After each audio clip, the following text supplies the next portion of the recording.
All right, so today we're diving deep into the origin story of Oculus. You know, the company that basically launched the whole modern VR scene. We'll be using Blake J. Harris's book, The History of the Future, as our guide. And let me tell you, this isn't just your typical tech history snooze fest. Oh, no, not at all. It's a wild ride, really. You've got passionate individuals, unexpected twists of fate, and a glimpse into the often chaotic world of bringing a technological dream to life. Exactly. Think garage tinkerers, billion-dollar deals, and all the messy reality behind the hype. So are you ready to find out how VR went from sci-fi fantasy to something you can actually strap on your head? Let's dive in. Our story begins with a young guy named Palmer Luckey. He was obsessed with VR headsets, a genuine passion project, fueled by a pure fascination with the tech itself. And picture this. Hmm. His VR lab wasn't some fancy Silicon Valley office. It was a gutted-out trailer parked in his parents' driveway. Oh, yeah, there's a funny story behind that trailer, actually. His parents snagged it for a steal at $1,500 and basically told him to move out there when he was 17. They were tired of his projects taking up the entire garage. Wow. But Lucky was unfazed. He embraced the unconventional setup, and it became a breeding ground for his VR tinkering. He spent countless hours there surrounded by vintage headsets, soldering irons, pushing the limits of what those old contraptions could do. That's amazing. It's fascinating to think that this was all happening in the early 2010s before VR was on anyone's radar. Lucky was part of this vibrant online community called Mod Retro. It was a hub for VR enthusiasts, tinkerers, basically anyone who, as Harris describes them, was a strange, nerdy kid fascinated by this niche technology. Yeah, exactly. It's amazing how these online communities can fuel innovation. This wasn't just people messing around. There was a real culture of knowledge sharing, friendly competition, and pushing each other to create something truly groundbreaking. For sure. And it was through Mod Retro that Lucky met Chris Dicus, who became a lifelong friend and a key collaborator in the early days of Oculus. But then comes the real turning point, and it involves a legendary figure in the gaming world, John Carmack. Okay, now this is where things get really interesting.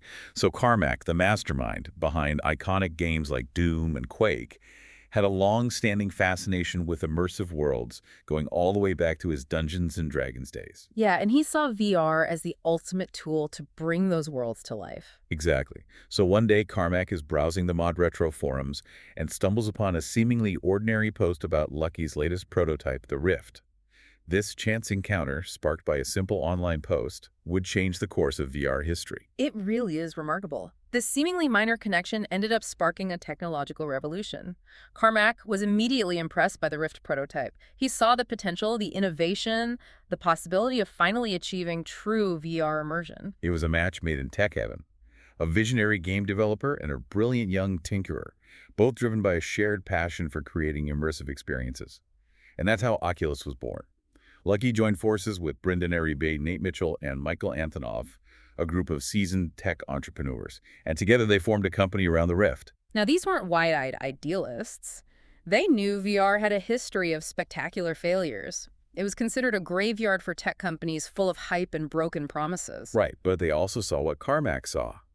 Lucky's prototype was different. It felt like the real deal, something that could finally deliver on the long-awaited promise of a truly immersive VR experience. They were cautious, of course, but Lucky's infectious enthusiasm won them over. And it wasn't long before that enthusiasm spread to the world. They decided to launch a Kickstarter campaign, hoping to raise a modest $250,000 to get things rolling. Well, let's just say the world was hungry for VR, because they ended up raising almost $2.5 million. Wow, that Kickstarter was a pivotal moment. It was a clear signal that there was a real appetite for VR, and not just from tech geeks, but from gamers, developers, and everyday people who were intrigued by the possibilities. Absolutely. It validated their vision and gave them the resources to scale up their operations. They partnered with Unity for their game engine, Valve for software development, and they even brought in Mark Bolas, a leading VR researcher, as their chief scientist. And then the bombshell dropped. Facebook, spearheaded by Mark Zuckerberg himself, swooped in and acquired Oculus for a staggering $2 billion in 2014. Whoa, that acquisition sent shockwaves through the tech world. Suddenly, everyone's talking about Oculus, about VR, about the future of gaming and beyond. It felt like the dawn of a new era, the moment when VR went from a niche hobby to a potential mainstream phenomenon. But as we'll see in part 2, that acquisition also marked the beginning of a whole new chapter for Oculus One, filled with both incredible opportunities and some really daunting challenges. Yeah, that Facebook acquisition was a major turning point for Oculus. It brought a massive influx of resources and expertise, but it also introduced a whole new set of pressures and complexities. It's like they were suddenly playing in the big leagues, but with a whole new set of roles. Wow. And one of the biggest hurdles they faced was navigating the hype cycle. The acquisition fueled this incredible wave of excitement around VR, but the technology wasn't quite ready to live up to those sky-high expectations. Exactly. There were shipping delays, technical limitations with the early headsets, and let's be honest, the overall experience wasn't as seamless and mind-blowing as many had imagined. Yeah, I remember those early demos. They were definitely cool, but there were issues with motion sickness. The resolution wasn't that great, and you needed a super powerful PC to run it all. Right. It was a far cry from the plug-and-play, fully immersive VR experience that people were hoping for.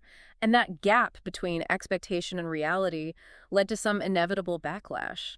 Early adopters who had been so enthusiastic started to feel let down, and some even felt betrayed by Oculus's decision to make the Rift exclusive to Facebook's platform. Yeah, that exclusivity deal was a major point of contention. A lot of people felt like it went against the open source ethos that had initially drawn them to Oculus and the VR community as a whole. That's a great point. The open source philosophy emphasized collaboration, transparency, and the free exchange of ideas.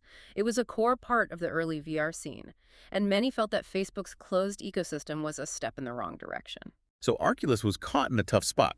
They wanted to maintain their core values, but they also had to answer to Facebook's business interests, which, as we know, tend to prioritize control and monetization. Absolutely. And to add fuel to the fire, competition was heating up. Sony entered the VR arena with their PlayStation VR headset designed specifically for their popular gaming console. And then you had HTC partnering with Valve to create the Vive, which offered a more immersive room-scale VR experience. Can you explain what room scale means in this context? Sure. Room-scale VR allows you to physically move around in a designated space and have those movements reflected in the virtual world. It creates a much more immersive and interactive experience compared to just standing in one spot or having limited movement. The Vive was a real game changer in that regard. So suddenly, Oculus wasn't the only player in town. They were facing serious competition. And they had to make some tough decisions to stay ahead of the curve. And as if things weren't complicated enough, this is when things start to get really messy on a personal level, particularly with Palmer Luckey. This is a part of the story that's difficult to ignore. Luckey's personal political views and actions became a source of controversy, sparking a media firestorm and even causing internal turmoil within Oculus itself. Right. It's not something we can shy away from because it had a significant impact on the company's trajectory. During the 2016 election, Luckey became a vocal supporter of Donald Trump. And he even donated money to a group that was known for spreading pro-Trump memes and engaging in some pretty aggressive online tactics. And this caused a huge backlash both inside and outside of Oculus. People accused him of supporting racism, sexism, and values that many in the tech community and within Oculus itself found deeply troubling. It created this incredibly tense and uncomfortable environment at Oculus. Employees were clashing over political differences, and it became increasingly difficult for the company to distance itself from the controversy. Ultimately, it culminated in Luckey's departure from Oculus in 2017. The circumstances surrounding his exit were never fully clear, and it left a lot of people wondering about the future of Oculus without its founding visionary at the helm. And as if all that wasn't enough, they were also hit with a lawsuit from ZeniMax, a major video game publisher. Oh, right, the ZeniMax lawsuit. They had previously employed John Carmack, and they alleged that he had taken some of their VR technology with him when he joined Oculus. It was a complex legal battle that dragged on for years and added another layer of stress and uncertainty to an already tumultuous period for the company. It's incredible that they managed to weather all these storms. Internal strife, external pressure, a high-profile lawsuit. It would have been enough to sink a lot of companies. But somehow, Oculus persevered. That resilience is a testament to the dedication of the team that remained even after their founding leader was gone and they were facing all these challenges. They continued to innovate, to push the technology forward, to refine the hardware, improve the software, and expand the content library. It's inspiring, really. They didn't just survive, they thrived. They were still driven by that original mission to make VR accessible and enjoyable to truly revolutionize how we experience digital worlds. They released the Oculus Go, a standalone headset that didn't require a PC or phone, which was a major step toward making VR more accessible. And they acquired Beat Games, the studio behind the incredibly popular VR rhythm game Beat Saber, which became a massive hit and really helped to showcase the potential of VR for entertainment. They were constantly pushing the boundaries, experimenting with new ideas. They released the Rift S, an updated version of their flagship headset, and then they really blew everyone away with the Oculus Quest. The Quest was a game changer. It was a standalone headset that didn't require any external sensors or a powerful PC, and it had much more advanced tracking and capabilities than anything that had come before. Plus, they introduced Oculus Link, which allowed Quest users to connect to a PC for an even more powerful VR experience. It felt like they were finally hitting their stride, delivering on the promise of a truly immersive and accessible VR experience. And then came the release of the Oculus Quest 2 in 2020, which was in many ways a defining moment for both Oculus and the entire VR industry. The Quest 2 was a huge step forward in terms of performance, affordability, and ease of use. It was like the iPhone moment for VR, where suddenly this technology that had seemed so futuristic and out of reach became something that anyone could own and enjoy. Exactly. And that's where we'll pick up in Part 3. We'll explore the impact of the Quest 2, the growth of the VR market, and the larger questions about the future of this technology and Oculus's place in it. The Quest 2 was a game changer, no doubt about it. It felt like VR finally hit that sweet spot of performance affordability and ease of use. Yeah, it really did. It wasn't just for hardcore gamers or tech enthusiasts anymore. The Quest 2 opened up VR to a much wider audience. But people were using it for everything. Gaming was still huge, obviously. Yeah. But we saw a surge in people using VR for fitness education, social interaction, even work. It became this incredibly versatile tool. You could explore ancient ruins 1 minute, attend a virtual yoga class the next, and then meet up with friends in a virtual world. The possibilities seemed endless. Yeah, it really felt like we were witnessing the birth of a new medium, a new way of experiencing and interacting with the digital world. And it was all thanks to the vision and persistence of Oculus, even with all the ups and downs they went through. It's remarkable when you think about their journey, from those humble beginnings in a trailer park to becoming a driving force in a multi-billion-dollar industry. It speaks volumes about the power of passion, innovation, and a relentless pursuit of a dream. They had to overcome so many obstacles along the way. Technical hurdles, fierce competition, internal conflicts, that whole controversy with Palmer Luckey.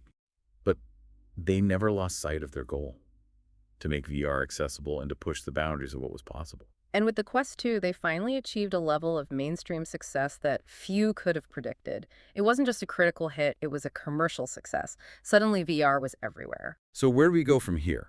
What's next for VR? And what role will Oculus, now a part of Meta, play in shaping its future? That's the big question, isn't it? We're still in the early stages of VR's development. It's like the Wild West out there. There's so much potential, so much uncharted territory. What are some of the trends you're seeing? What are the things that have you excited about the future of VR?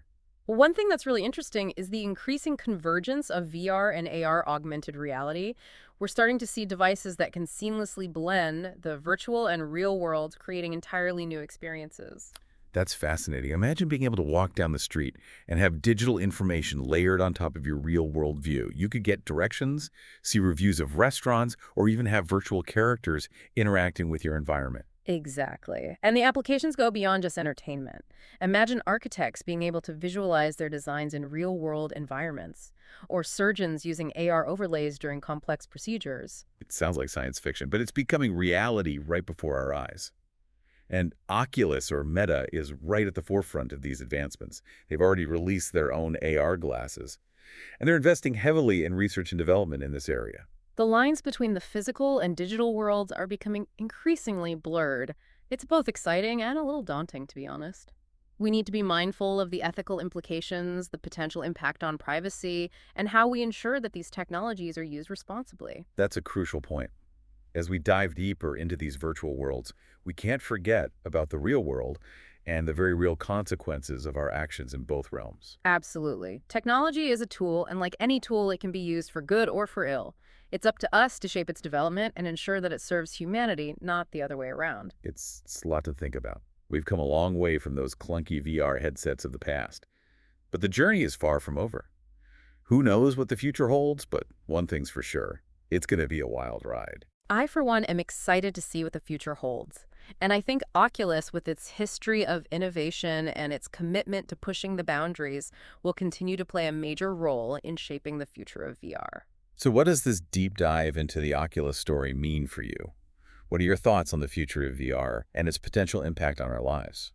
That's something we'd love to hear from you. Share your thoughts, your hopes, your concerns. We're all in this together. And together we can shape a future where technology serves humanity and enhances our lives in meaningful ways. We've covered a lot of ground today, from the origins of Oculus in a trailer park to the rise of the Quest 2 and the future of VR and AR. It's been a fascinating journey, and we hope you've enjoyed this deep dive into the world of virtual reality. And a big thank you to Blake J. Harris for his insightful book, The History of the Future, which served as our guide for this episode.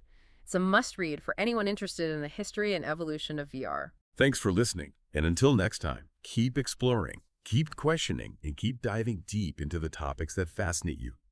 We'll be back soon with another deep dive into a new world of knowledge and discovery.